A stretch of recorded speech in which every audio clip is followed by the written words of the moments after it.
Le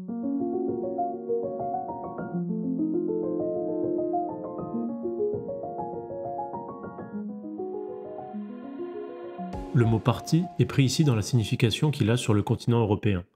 Le même mot dans les pays anglo-saxons désigne une réalité tout autre. Elle a sa racine dans la tradition anglaise et n'est pas transplantable. Un siècle et demi d'expérience le montre assez. Il y a dans les partis anglo-saxons un élément de jeu, de sport, qui ne peut exister que dans une institution d'origine aristocratique. Tout est sérieux dans une institution qui, au départ, est plébéienne.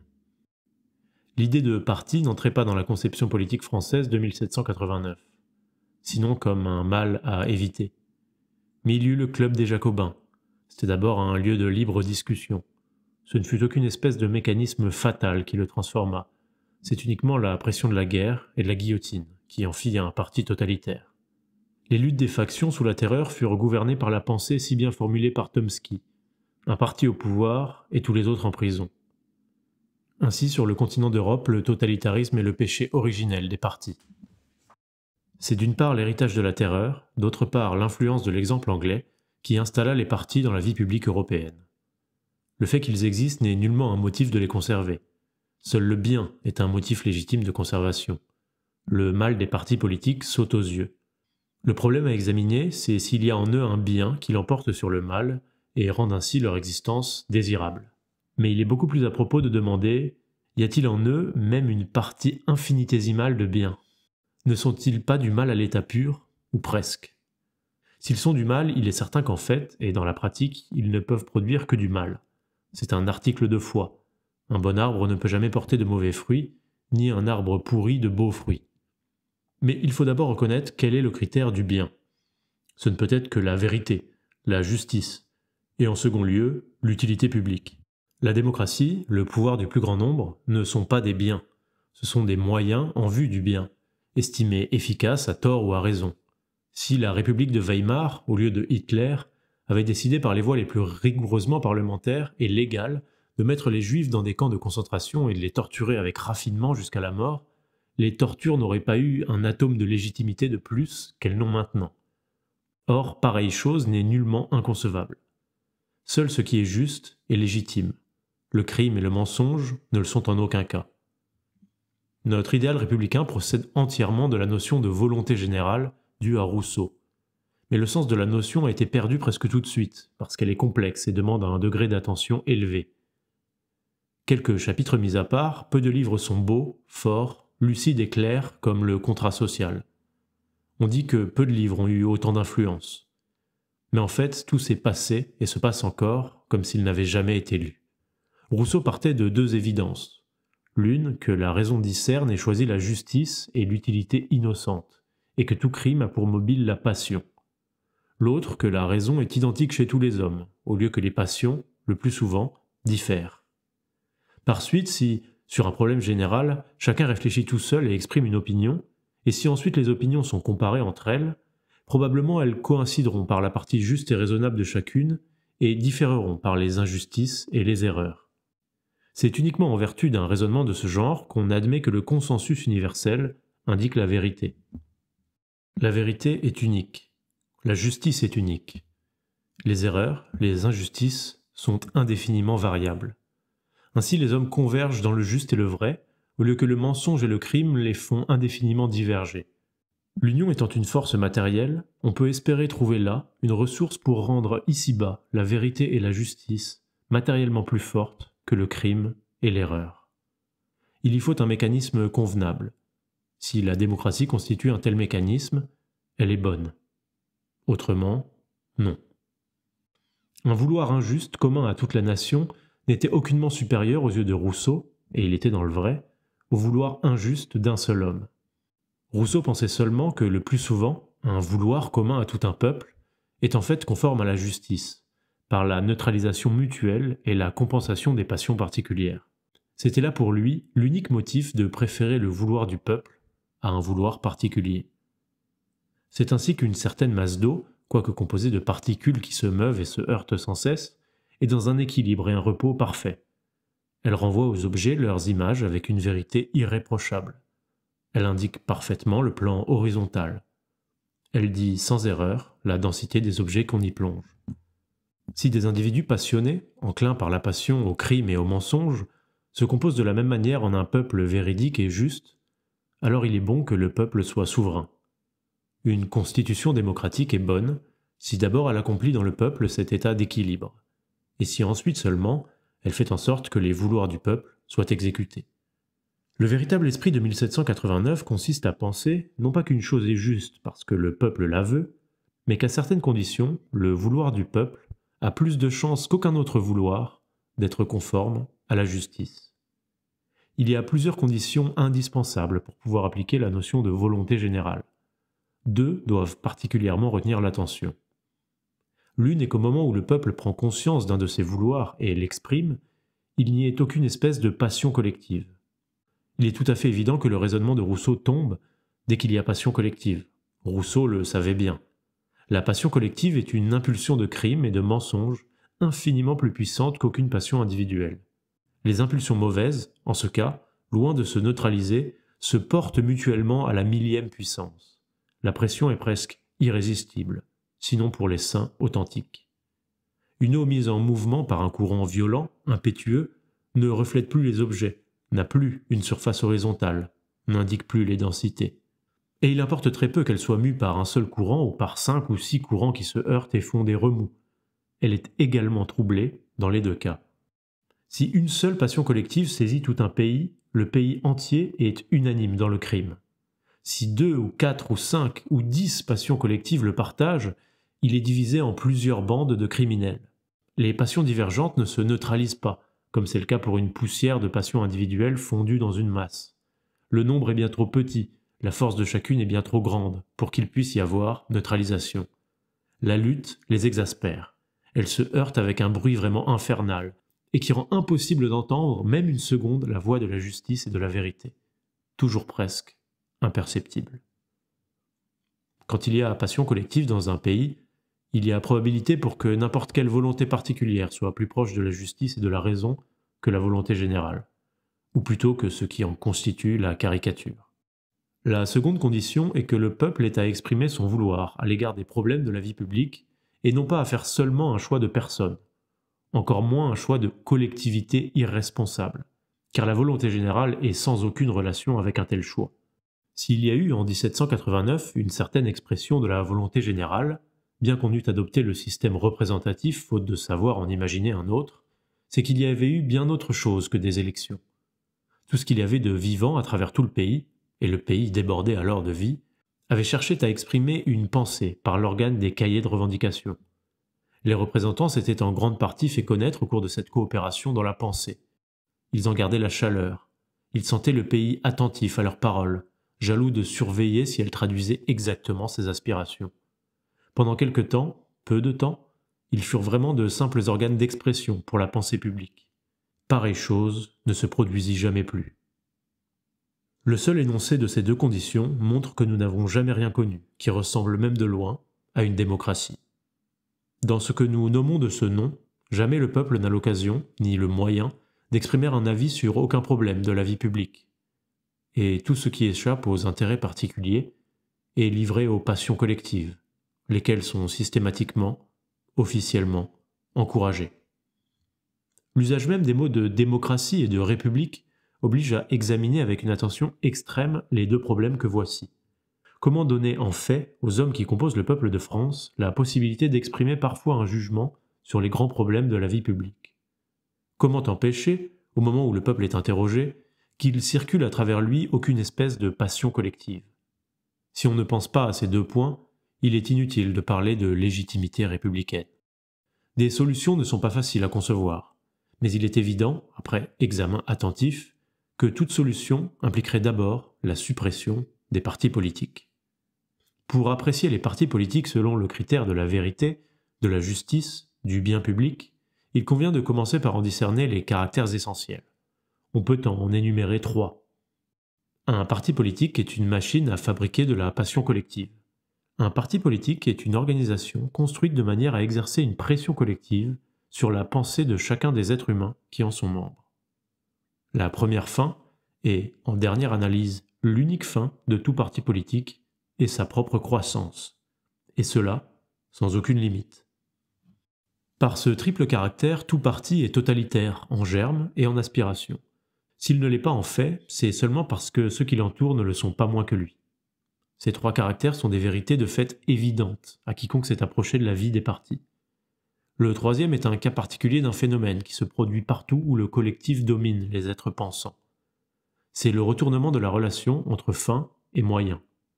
Partout, sans exception, toutes les choses généralement considérées comme des fins sont par nature, par définition, par essence et de la manière la plus évidente, uniquement des moyens. On pourrait en citer autant d'exemples qu'on voudrait dans tous les domaines. Argent, pouvoir, État, grandeur nationale, production économique, diplômes universitaires, et beaucoup d'autres. Le bien seul est une fin. Tout ce qui appartient au domaine des faits est de l'ordre des moyens. Mais la pensée collective est incapable de s'élever au-dessus du domaine des faits. C'est une pensée animale. Elle n'a la notion du bien que juste assez pour commettre l'erreur de prendre tel ou tel moyen pour un bien absolu. Il en est ainsi des partis. Un parti est en principe un instrument pour servir une certaine conception du bien public. Cela est vrai même de ceux qui sont liés aux intérêts d'une catégorie sociale, car il est toujours une certaine conception du bien public, en vertu de laquelle il y aurait coïncidence entre le bien public et ses intérêts. Mais cette conception est extrêmement vague. Cela est vrai sans exception et presque sans différence de degré. Les partis les plus inconsistants et les plus strictement organisés sont égaux par la vague de la doctrine. Aucun homme, si profondément qu'il ait étudié la politique, ne serait capable d'un exposé précis et clair relativement à la doctrine d'aucun parti, y compris, le cas échéant, le sien propre. Les gens ne s'avouent guère cela à eux-mêmes. S'ils se l'avouaient, ils seraient naïvement tentés d'y voir une marque d'incapacité personnelle, faute d'avoir reconnu que l'expression « doctrine » d'un parti politique ne peut jamais, par la nature des choses, avoir aucune signification. Un homme, passa-t-il sa vie à écrire et à examiner des problèmes d'idées, n'a que très rarement une doctrine. Une collectivité n'en a jamais. Ce n'est pas une marchandise collective. On peut parler, il est vrai, de doctrine chrétienne, doctrine hindoue, doctrine pythagoricienne, et ainsi de suite. Ce qui est alors désigné par ce mot n'est ni individuel ni collective. C'est une chose située infiniment au-dessus de l'un et l'autre domaine. C'est purement et simplement la vérité. La fin d'un parti politique est chose vague et irréelle. Si elle était réelle, elle exigerait un très grand effort d'attention, car une conception du bien public n'est pas chose facile à penser. L'existence du parti est palpable, évidente, et n'exige aucun effort pour être reconnue. Il est ainsi inévitable qu'en fait, le parti soit à lui-même sa propre fin. Il y a dès lors idolâtrie, car Dieu seul est légitimement une fin pour soi-même. La transition est facile. On pose en axiome que la condition nécessaire est suffisante pour que le parti serve efficacement la conception du bien public, en vue duquel il existe, et qu'il possède une large quantité de pouvoir. Mais aucune quantité finie de pouvoir ne peut jamais être en fait regardée comme suffisante, surtout une fois obtenue. Le parti se trouve en fait, par l'effet de l'absence de pensée, dans un état continuel d'impuissance, qu'il attribue toujours à l'insuffisance du pouvoir dont il dispose. Serait-il maître absolu du pays, les nécessités internationales imposent des limites étroites. Ainsi, la tendance essentielle des partis est totalitaire, non seulement relativement à une nation, mais relativement au globe terrestre. C'est précisément parce que la conception du bien public, propre à tel ou tel parti, est une fiction, une chose vide, sans réalité, qu'elle impose la recherche de la puissance totale. Toute réalité implique par elle-même une limite. Ce qui n'existe pas du tout n'est jamais limitable. C'est pour cela qu'il y a affinité, alliance, entre le totalitarisme et le mensonge. Beaucoup de gens, il est vrai, ne songent jamais à une puissance totale. Cette pensée leur ferait peur. Elle est vertigineuse et il faut une espèce de grandeur pour la soutenir. Ces gens-là, quand ils s'intéressent à un parti, se contentent d'en désirer la croissance, mais comme une chose qui ne comporte aucune limite. S'il y a 3 membres de plus cette année que l'an dernier, ou si la collecte a rapporté 100 francs de plus, ils sont contents. Mais ils désirent que cela continue indéfiniment dans la même direction. Jamais ils ne concevraient que leur parti puisse avoir en aucun cas trop de membres, trop d'électeurs, trop d'argent. Le tempérament révolutionnaire mène à concevoir la totalité. Le tempérament petit bourgeois mène à s'installer dans l'image d'un progrès lent, continu et sans limite. Mais dans les deux cas, la croissance matérielle du parti devient l'unique critère par rapport auquel se définissent en toute chose le bien et le mal. exactement comme si le parti était un animal à l'engrais et que l'univers eût été créé pour le faire engraisser. Si on a un critère du bien autre que le bien, on perd la notion du bien. Dès lors que la croissance du parti constitue un critère du bien, il s'ensuit inévitablement une pression collective du parti sur les pensées des hommes. Cette pression s'exerce en fait, elle s'étale publiquement, elle est avouée, proclamée. Cela nous ferait horreur si l'accoutumance ne nous avait pas tellement endurcis. Les partis sont des organismes publiquement, officiellement constitués de manière à tuer dans les âmes le sens de la vérité et de la justice. La pression collective est exercée sur le grand public par la propagande. Le but avoué de la propagande est de persuader, et non pas de communiquer, de la lumière. Hitler a très bien vu que la propagande est toujours une tentative d'asservissement des esprits. Tous les partis font de la propagande. Celui qui n'en ferait pas disparaîtrait du fait que les autres en font. Tous avouent qu'ils font de la propagande.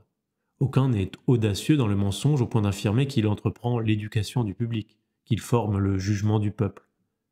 Les partis parlent, il est vrai, d'éducation à l'égard de ceux qui sont venus à eux, sympathisants, jeunes, nouveaux adhérents. Ce mot est un mensonge. Il s'agit d'un dressage pour préparer l'emprise bien plus rigoureuse exercée par le parti sur la pensée de ses membres. Supposons un membre d'un parti, député, candidat à la députation ou simplement militant, qui prennent en public l'engagement que voici. Toutes les fois que j'examinerai n'importe quel problème politique ou social, je m'engage à oublier absolument le fait que je suis membre de tel groupe et à me préoccuper exclusivement de discerner le bien public et la justice. Ce langage serait très mal accueilli. Les siens et même beaucoup d'autres l'accuseraient de trahison. Les moins hostiles diraient « Pourquoi alors a-t-il adhéré à un parti ?» Avouant ainsi naïvement qu'en entrant dans un parti, on renonce à chercher uniquement le bien public et la justice. Cet homme serait exclu de son parti, ou au moins en perdrait l'investiture. Et il ne serait certainement pas élu. Mais bien plus, il ne semble même pas possible qu'un tel langage soit tenable. En fait, sauf erreur, il ne l'a jamais été. Si des mots en apparence voisins de cela ont été prononcés, c'était seulement par des hommes désireux de gouverner avec l'appui de partis autres que le leur. De telles paroles sonnaient alors comme une sorte de manquement à l'honneur. En revanche, on trouve tout à fait naturel, raisonnable et honorable que quelqu'un dise « comme conservateur » ou « comme socialiste, je pense que ». Cela, il est vrai, n'est pas propre au parti. On ne rougit pas non plus de dire « comme français, je pense que », comme catholique, je pense que. Des petites filles qui se disaient attachées au gaullisme comme à l'équivalent français de l'hitlérisme ajoutaient « la vérité est relative, même en géométrie ». Elles touchaient le point central. S'il n'y a pas de vérité, il est légitime de penser de telle ou telle manière, en tant qu'on se trouve être en fait telle ou telle chose. Comme on a des cheveux noirs, bruns, roux ou blonds, parce qu'on est comme cela, on émet aussi telles et telles pensées. La pensée, comme les cheveux, est alors le produit d'un processus physique d'élimination. Si on reconnaît qu'il y a une vérité, il n'est permis de penser que ce qui est vrai. On pense alors telle chose, non parce qu'on se trouve être en fait français ou catholique ou socialiste, mais parce que la lumière irrésistible de l'évidence oblige à penser ainsi, et non autrement. S'il n'y a pas évidence, s'il y a doute, il est alors évident que dans l'état de connaissance dont on dispose, la question est douteuse. S'il y a une faible probabilité d'un côté, il est évident qu'il y a une faible probabilité, et ainsi de suite. Dans tous les cas, la lumière intérieure accorde toujours à quiconque la consulte une réponse manifeste. Le contenu de la réponse, plus ou moins affirmatif, peu importe. Il est toujours susceptible de révision, mais aucune correction ne peut être apportée, sinon par davantage de lumière intérieure. Si un homme, membre d'un parti, est absolument résolu à n'être fidèle en toutes ses pensées qu'à la lumière intérieure exclusivement et à rien d'autre, il ne peut pas faire connaître cette résolution à son parti. Il est alors, vis-à-vis de lui, en état de mensonge. C'est une situation qui ne peut être acceptée qu'à cause de la nécessité qui contraint à se trouver dans un parti pour prendre part efficacement aux affaires publiques. Mais alors cette nécessité est un mal, et il faut y mettre fin en supprimant les partis. Un homme qui n'a pas pris la résolution de fidélité exclusive à la lumière intérieure installe le mensonge au centre même de l'âme. Les ténèbres intérieures en sont la punition. On tenterait vainement de s'en tirer par la distinction entre la liberté intérieure et la discipline extérieure, car il faut alors mentir au public, envers qui tout candidat, tout élu, a une obligation particulière de vérité. Si je m'apprête à dire, au nom de mon parti, des choses que j'estime contraires à la vérité et à la justice, vais-je l'indiquer dans un avertissement préalable? Si je ne le fais pas, je mens. De ces trois formes de mensonge, au parti, au public ou à soi-même, la première est de loin la moins mauvaise. Mais si l'appartenance à un parti contraint toujours, en tout cas au mensonge, l'existence des partis est absolument, inconditionnellement, un mal. Il était fréquent de voir dans des annonces de réunion « Monsieur X exposera le point de vue communiste »,« Monsieur Y exposera le point de vue socialiste »,« Monsieur Z exposera le point de vue radical ». Comment ces malheureux s'y prenaient-ils pour connaître le point de vue qu'ils devaient exposer? Qui pouvaient-ils consulter? Quel oracle? Une collectivité n'a pas de langue ni de plume. Les organes d'expression sont tous individuels. La collectivité socialiste ne réside en aucun individu. La collectivité radicale non plus. La collectivité communiste réside en Staline, mais il est loin. On ne peut pas lui téléphoner avant de parler dans une réunion. Non, Monsieur X, Y et Z se consultaient eux-mêmes. Mais comme ils étaient honnêtes, ils se mettaient d'abord dans un état mental spécial. Un état semblable à celui où on les avait mis si souvent. L'atmosphère des milieux communistes, socialistes, radicales. Si, s'étant mis dans cet état, on se laisse aller à ces réactions, on produit naturellement un langage conforme au point de vue communiste, socialiste, radical. À condition, bien entendu, de s'interdire rigoureusement tout effort d'attention en vue de discerner la justice et la vérité. Si on accomplissait un tel effort, on risquerait, comble d'horreur, d'exprimer un point de vue personnel.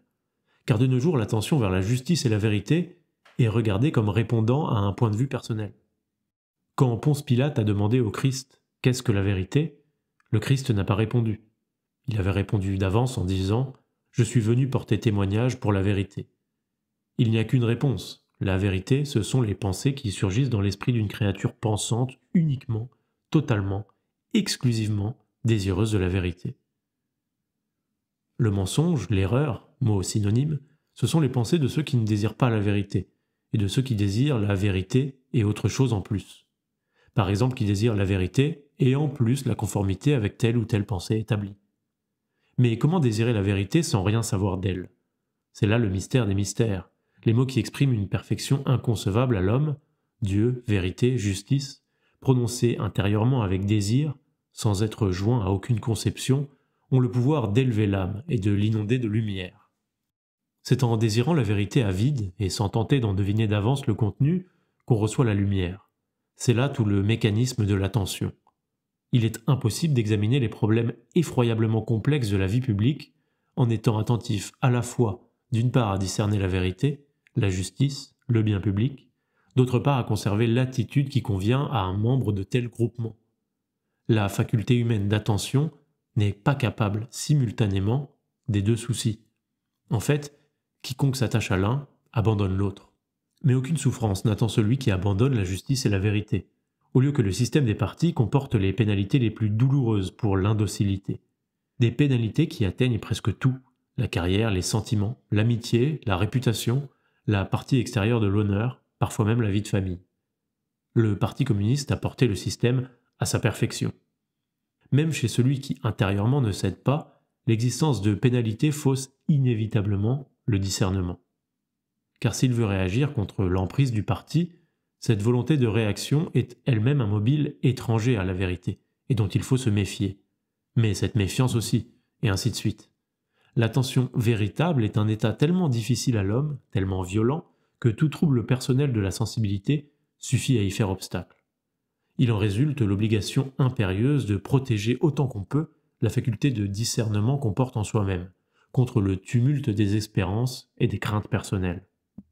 Si un homme fait des calculs numériques très complexes, en sachant qu'il sera fouetté toutes les fois qu'il obtient comme résultat un nombre pair, sa situation est très difficile.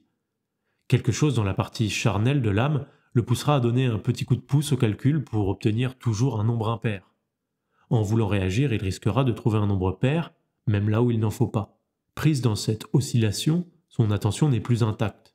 Si les calculs sont complexes au point d'exiger de sa part la plénitude de l'attention, il est inévitable qu'il se trompe très souvent. Il ne servira à rien qu'il soit très intelligent, très courageux, très soucieux de vérité. Que doit-il faire? C'est très simple. S'il peut échapper des mains de ces gens qui le menacent du fouet, il doit fuir. S'il a pu éviter de tomber entre leurs mains, il devait l'éviter. Il en est exactement ainsi des partis politiques. Quand il y a des partis dans un pays, Il en résulte tôt ou tard un état de fait tel qu'il est impossible d'intervenir efficacement dans les affaires publiques sans entrer dans un parti et jouer le jeu. Quiconque s'intéresse à la chose publique désire s'y intéresser efficacement. Ainsi, ceux qui inclinent au souci du bien public, ou renoncent à y penser et se tournent vers autre chose, ou passent par le laminoir des partis, en ce cas aussi, il leur vient des soucis qui excluent celui du bien public. Les partis sont un merveilleux mécanisme, par la vertu duquel, dans toute l'étendue d'un pays, pas un esprit ne donne son attention à l'effort de discerner, dans les affaires publiques, le bien, la justice, la vérité. Il en résulte que, sauf un très petit nombre de coïncidences fortuites, il n'est décidé et exécuté que des mesures contraires au bien public, à la justice et à la vérité. Si on confiait au diable l'organisation de la vie publique, il ne pourrait rien imaginer de plus ingénieux. Si la réalité a été un peu moins sombre, c'est que les partis n'avaient pas encore tout dévoré. Mais en fait, a-t-elle été un peu moins sombre?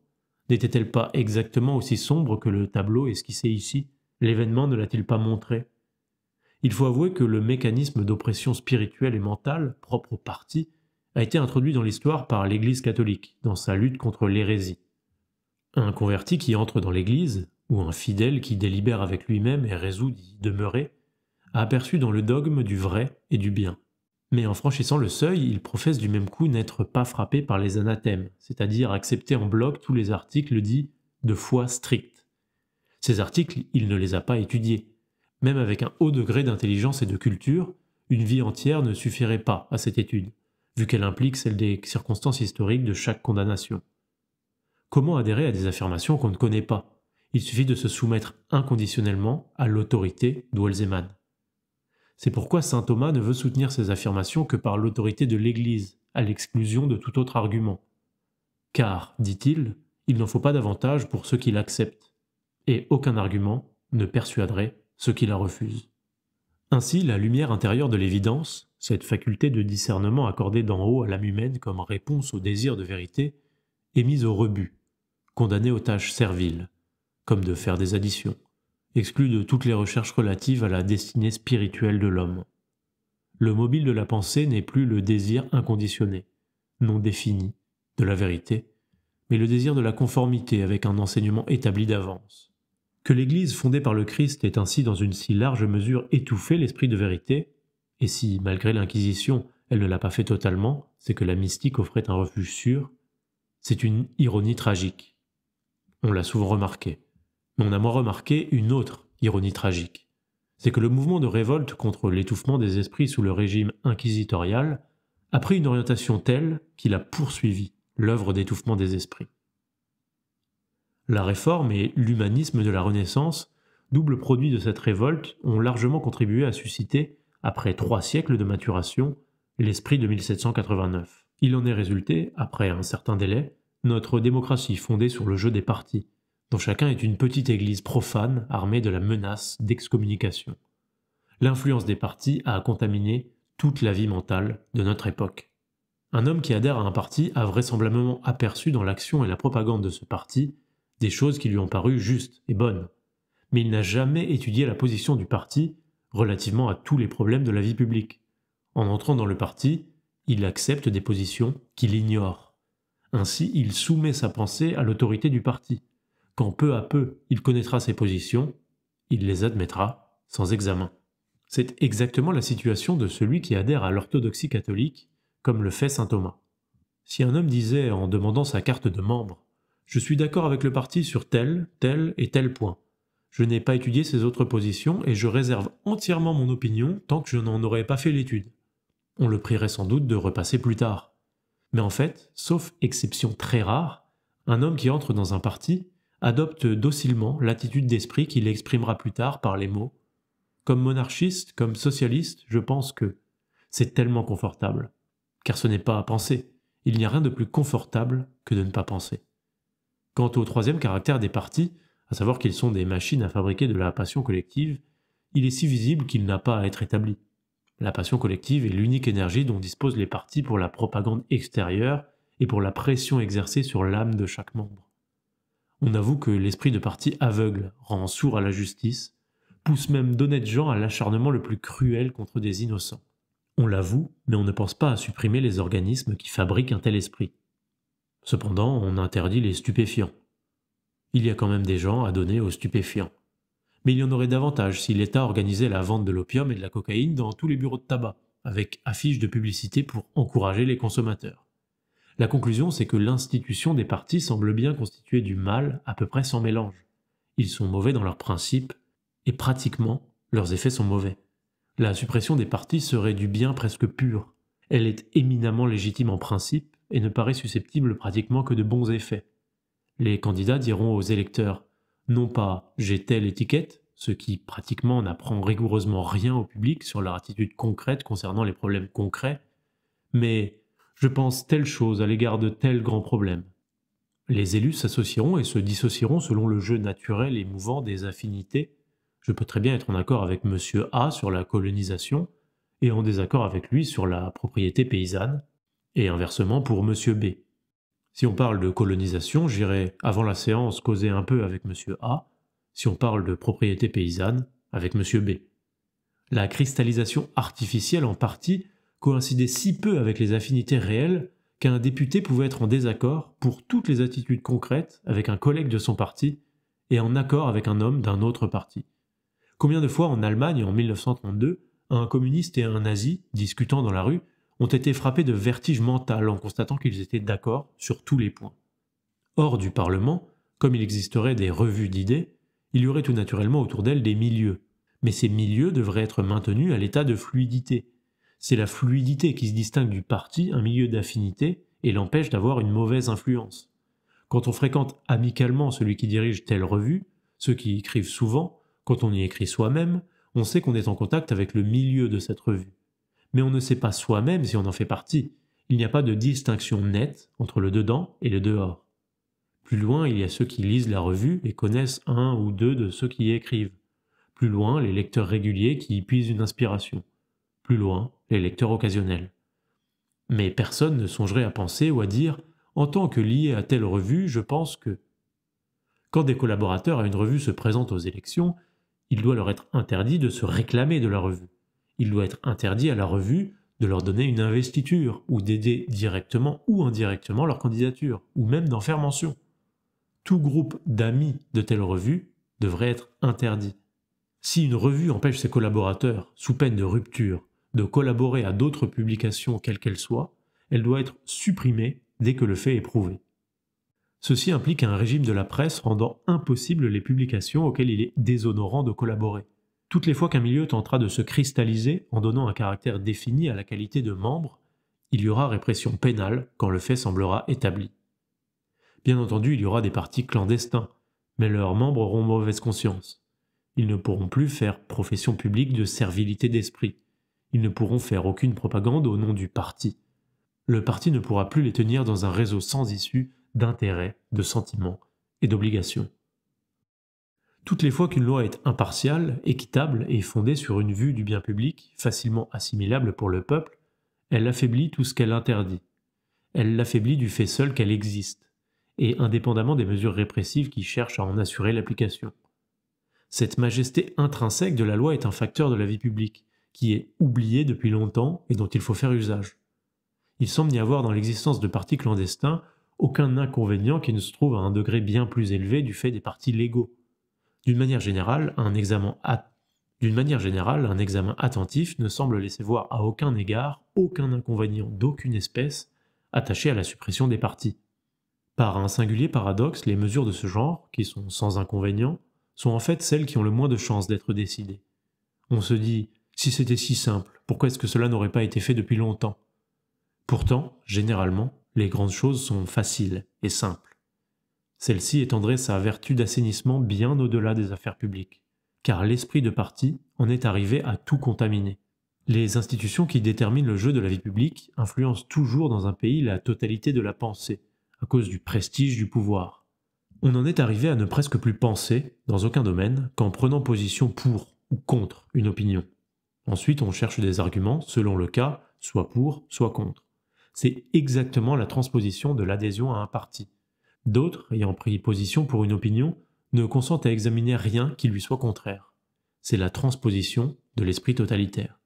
Quand Einstein vint en France, tous les gens des milieux plus ou moins intellectuels, y compris les savants eux-mêmes, se divisèrent en deux camps, pour et contre. Toute pensée scientifique nouvelle a dans les milieux scientifiques ses partisans et ses adversaires, animés les uns et les autres, à un degré regrettable, de l'esprit du parti. Il y a d'ailleurs dans ces milieux des tendances, des coteries, à l'état plus ou moins cristallisé. Dans l'art et la littérature, c'est plus visible encore. Cubisme et surréalisme ont été des espèces de partis. On était guidien, comme on était maurassien. Pour avoir un nom, il est utile d'être entouré d'une bande d'admirateurs animés de l'esprit de parti. De même, il n'y avait pas grande différence entre l'attachement à un parti et l'attachement à une église, ou bien à l'attitude anti-religieuse. On était pour ou contre la croyance en Dieu, pour ou contre le christianisme, et ainsi de suite. On en est arrivé, en matière de religion, à parler de militants. Même dans les écoles, on ne sait plus stimuler autrement la pensée des enfants qu'en les invitant à prendre parti pour ou contre. On leur cite une phrase de grand auteur et on leur dit « Êtes-vous d'accord ou non ? Développez vos arguments. » À l'examen, les malheureux, devant avoir fini leur dissertation au bout de 3 heures, ne peuvent passer plus de 5 minutes à se demander s'ils sont d'accord. Et il serait si facile de leur dire « Méditez ce texte et exprimez les réflexions qui vous viennent à l'esprit. » Presque partout, et même souvent pour des problèmes purement techniques, l'opération de prendre parti, de prendre position pour ou contre, s'est substituée à l'obligation de la pensée. C'est là une lèpre qui a pris origine dans les milieux politiques et s'est étendue, à travers tout le pays, presque à la totalité de la pensée. Il est douteux qu'on puisse remédier à cette lèpre qui nous tue, sans commencer par la suppression des partis politiques.